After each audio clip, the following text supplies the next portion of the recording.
TMB ముందు భాగంలో ఒక డెడ్ బాడీ గుర్తించారు. శిథిలాల కింద ఒక కార్మికుడి చేయిని గుర్తించింది రెస్క్యూ టీం.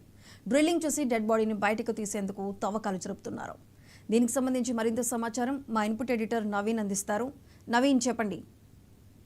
జీపీఆర్ తో పాటు క్యాడవర్ డాగ్స్ గుర్తించినటువంటి ప్రదేశంలో ఇంకా తవ్వకాలు అనేది ఇంకా కొనసాగుతున్నాయి. దాదాపు ఇప్పటికే 16 రోజులు గడుస్తున్నప్పుడు కూడా ఇంకా లోపల చిక్కున్నటువంటి వారి ఆచూకీ మాత్రం ఇంకా లభించలేదు మాత్రం మనకి స్పష్టంగా కనిపిస్తుంది. అయితే ఈ క్యాడవర్ డాగ్స్ సంబంధించిన ఈ డాగ్స్ ఇవి దాదాపు 3 డాగ్స్ కూడా ఎస్ఎల్బిసి టన్నల్ దగ్గర కూడా చేరుకోవడం జరిగింది. ఇవి కేరళ నుంచి కూడా ఈ డాగ్స్ కూడా తీసుకురావడం జరిగింది. నిన్న రాత్రి కొన్ని ప్రాంతాలు అంటే ఏదైతే 13.50 మీటర్ల దగ్గర అక్కడ నుంచి నేరుగా ఇంకొక 50 మీటర్ల దూరంలోనే అక్కడ 2 ప్రాంతాల్లో అక్కడ ఉన్నటువంటి డాగ్స్ కూడా గుర్తించినట్టు కూడా తెలుస్తుంది. అక్కడ జాగ్రత్తగా ఒక తవ్వకాలు కూడా జరుగుతున్నట్టు కూడా ప్రస్తుతానికి అధికారులు కూడా చెప్పడం జరుగుతుంది. ఇటు ఇంగ్లాండ్ సంబంధించిన టీమ్స్ కూడా వారు ప్రత్యేకంగా ఈ రోజు ఉదయం కూడా దాదాపు 60 మంది టీమ్స్ కూడా అక్కడికి చేరుకున్నారు. అక్కడ నుంచి